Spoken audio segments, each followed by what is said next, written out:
Welcome back, friends at G&K. It's great to be back with you. I'm here to bring you another fundamental aspect for 2026 because we want to focus on not only concepts that will pay, but fundamentals that are important to productivity and profitability. We still have time to react. We haven't started planting yet, and this is something that you can incorporate into your operation or think about because you still have time to react. Sulfur is more important to soybeans than what most people think. It's a cofactor for rhizobia activity. It helps our soybeans nodulate, and it's an essential nutrient that we now have to focus on. That's in the macronutrient environment, just like NP and K. Those of you that have worked with us for any period of time know that we preach and talk about the value of sulfur, and in particular sulfur on soybeans. And the biggest reason is because we don't get sulfur for free anymore like we used to, because we don't have coal-fired power plants.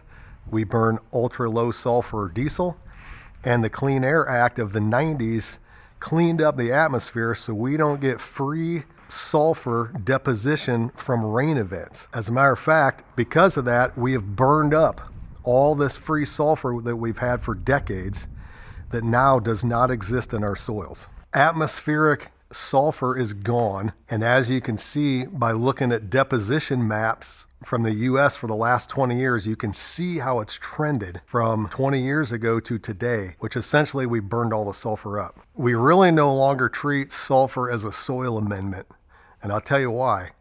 That's because it's really difficult to maintain sulfur in the soil. So you can see 20 years ago, we had values that were above 20, 25, 30. To today, all our values are single digits and low single digits. And what that means is it's very difficult to retain sulfur. So you have to spoon feed that to the crop, meaning we have to apply sulfur every year, just like you put nitrogen on your corn crop every year. You don't put nitrogen on this year's corn crop last year because you know it will be gone. And it's very similar in terms of how sulfur works. Sulfur is a negative anion and your soil is negatively charged. So they don't have a natural affinity for each other.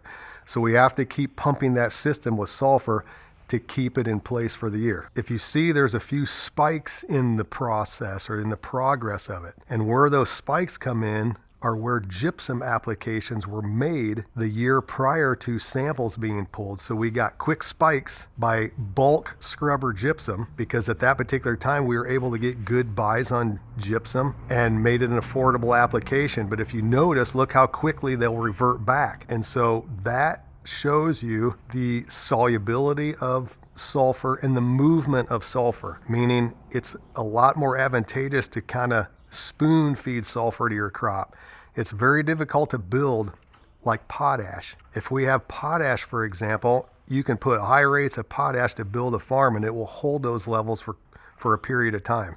Sulfur will not do that. So what I'm coming to you today with is what's the impact to my soybeans and what can I do about it? First of all, the impact to your beans can be substantial. Does it mean every acre or every field? Not so much. But first of all, we've seen some fairly reasonable and consistent gains of 7 to 10 to even 15 bushel gainers by incorporating sulfur into the system. You may already have sulfur in place, even going back to last fall. If you don't have sulfur in place, we still have the opportunity to get some in our system. The planters haven't hit the field. We can still make adjustments. So where is a good logical place for that?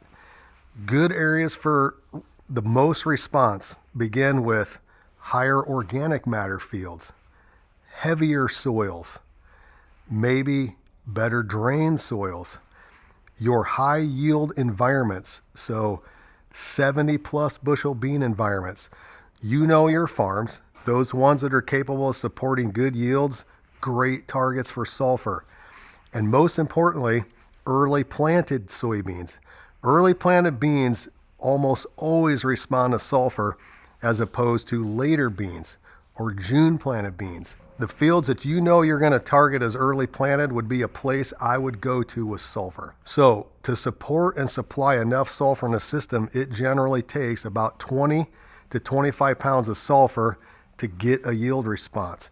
So whatever we're applying, I want to see you get 20 to 25 pounds of actual sulfur. So we're sitting here in March and we're asking ourselves, where can I go with sulfur? What we talked about, where can I get the best response? So what can I use this spring that's of value to me? Well, let me show you a couple options. Two of my favorite products for spring applications of sulfur include AMS and pelletized gypsum.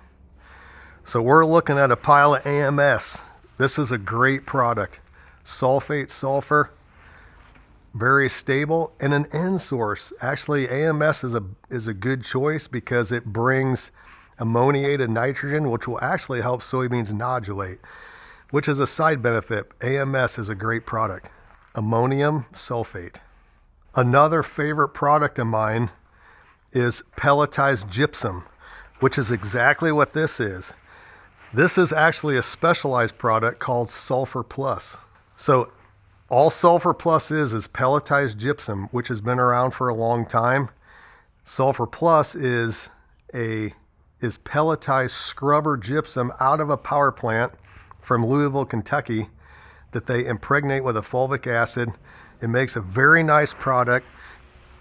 If you know anything about pelletized gypsum, it's very dusty. The beauty of Sulfur Plus is there's no dust. It's a very nice product to handle. It doesn't get hung up in your lungs. It spreads very nice.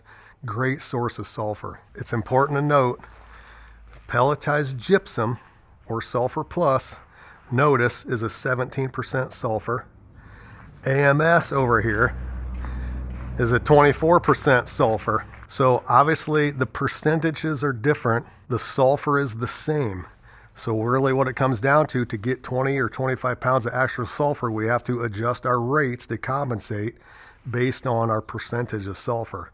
But these are two very good products, work very well. And honestly, when it comes down to fundamentals and economics, I would choose the product that is economically the best buy.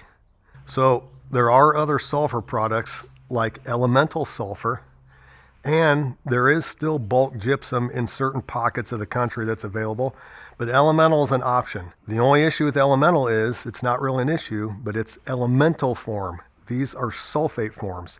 So elemental has to oxidize before it becomes plant available. And that takes time and temperature and moisture. So ideally, I prefer to see elemental sulfurs applied well in advance of when you need them, like in the fall, or that's a consistent process in your operation, meaning you're spreading elemental every year, so you keep the system loaded up and it's always working for you. So it's just all in what you buy and how you use them. There's more than one way to skin a cat. There's no perfect angle, but these are very good options for spring applications right now in terms of AMS and pelletized gypsum or Sulfur Plus. There's another product that's fairly new to the market that's called polysulfate, which is a great form of sulfur. It's a little bit limited in terms of what retailers may carry that, but that's also a good product to keep in place, especially on lighter sands. Polysulfate is a great fit because it contains low rates of magnesium and potassium. Just one additional thing, with an unchanging world and an unsettling environment with Iran and daily tweets and market reactions, nitrogen getting out of hand, one thing that is pretty stable right now is sulfur. So this is an item that you can incorporate fundamentally without breaking the bank.